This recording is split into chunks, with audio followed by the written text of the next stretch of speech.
What's up, YouTube fans?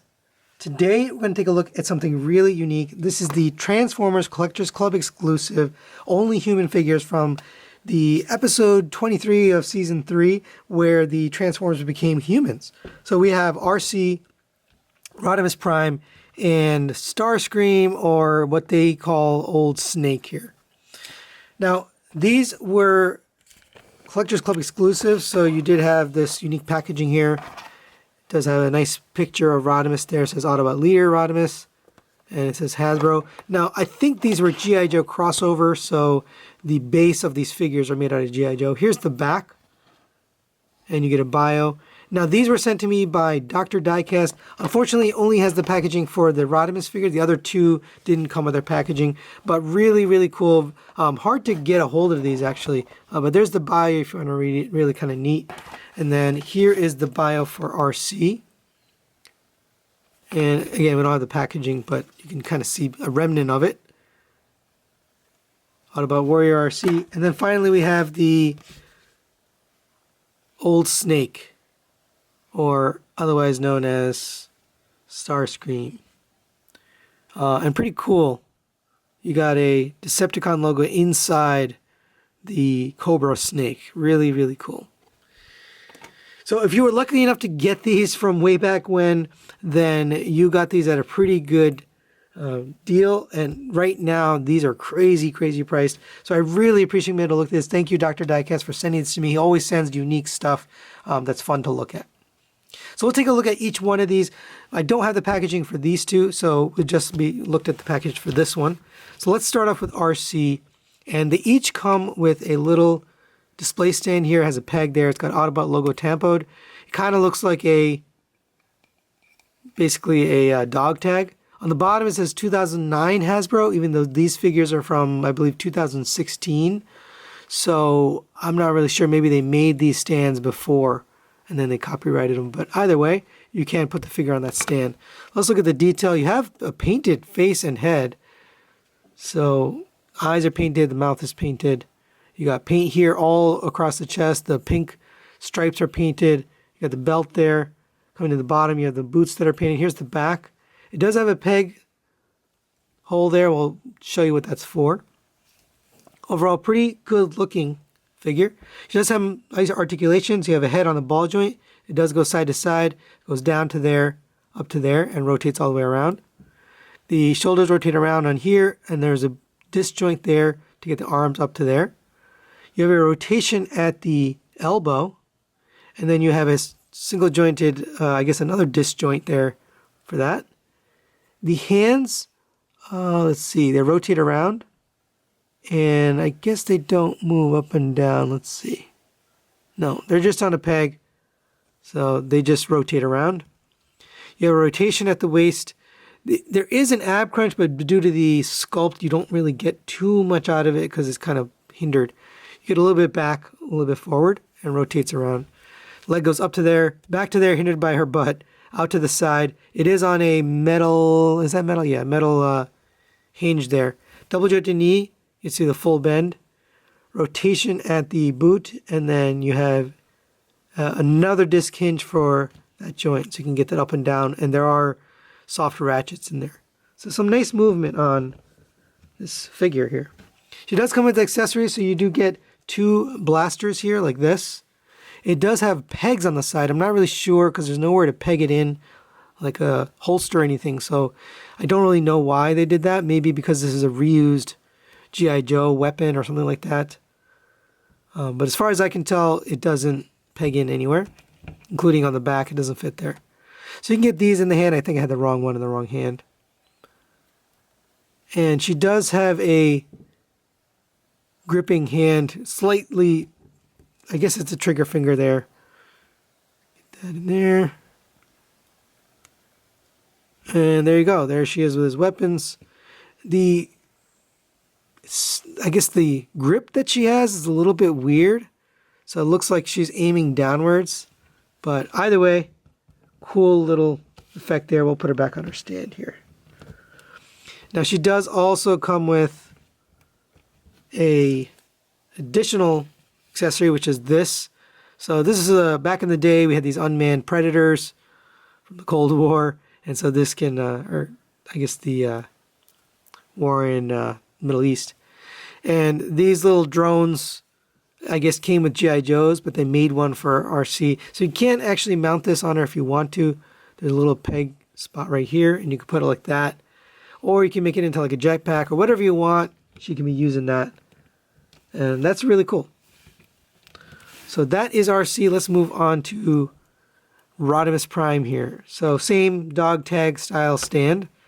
You do get paint on the face. You get the eyebrows and eyes are painted. I believe the hair is painted as well. The white and black paint here on the suit. You have orange, yellow, red, and white on the arms. Going down, you have the same painted boots here. Here's the back.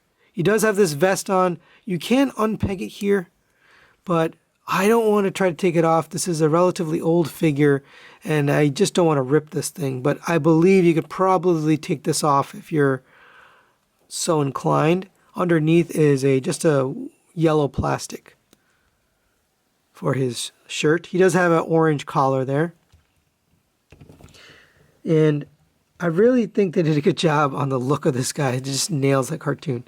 Now he also comes with some weapons, so you can get 2 blasters here. They have yellow pegs on the side. Again, I don't know what the yellow pegs are for. It doesn't fit anywhere. So maybe a remnant from a different figure line like G.I. Joe.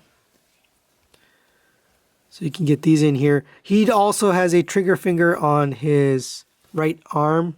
So you can see he's holding the trigger there. And he's got 2 basically shotguns, which is awesome.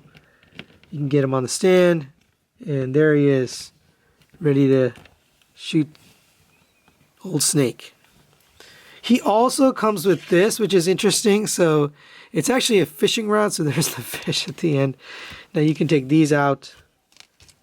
And, you know, honestly, I would never display like this. But you can if you prefer. And we'll take this, and this is going to slide, or I guess peg into his hand, and then you can kind of get into both hands. And he can be pretending to fish. Now, the cool thing is he's got a hidden weapon, so if you pull this off, he's got a sword under there. So you just take this off. And now he can be stabby stabby on Old Snake there. So there you go for Rodimus. The final one is Old Snake here, which is actually probably one of the coolest of this set. He comes with a display stand as well, although this one is much more unique. This one actually says Cody and Old Snake. It's got the Cobra symbol there instead of the Tampo logo, so that looks really good. Getting on the detail, you have the nice silver paint on the face. You have this hat buckle here. Red paint here on the arm, black paint on the hands, and the hands are actually painted in that flesh color. Continuing down, you have some blue paint here, and then black for the boots. Here's the back. There is a sort of square hole here. I'll tell you, it doesn't fit anything. It doesn't do anything.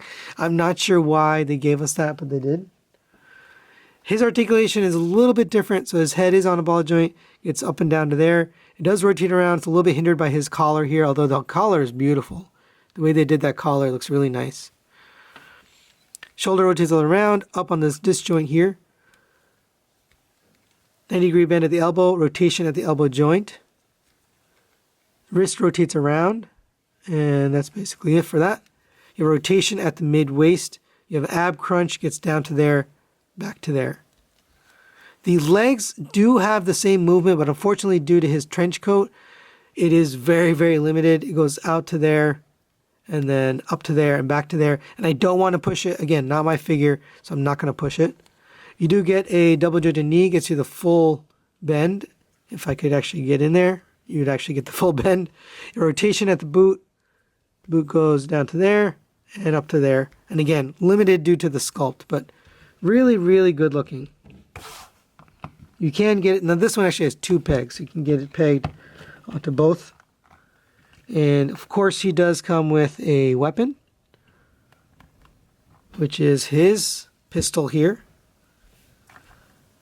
And that will fit into his hand. He can fit in either hand. Both of them are basically the same.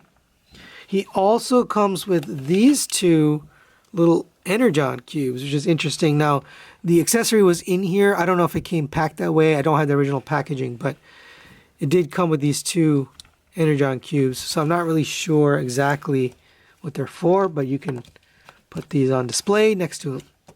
He also comes with this backpack. Now, I've been warned not to try to attempt to put this on. It does have some flex here to try to get it, but since it's going to be too hard and I don't want to risk breaking it since it's an old figure, just put it on the shoulder as kind of a on one side sort of thing. And he can pretend like he's got it on. There you go. So really, really cool stuff here.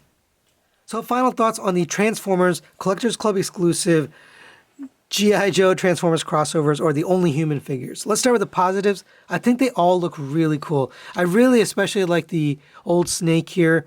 It just really gives you that feel from the cartoon of, you know, G.I. Joe and Transformers crossover, and it just looks good.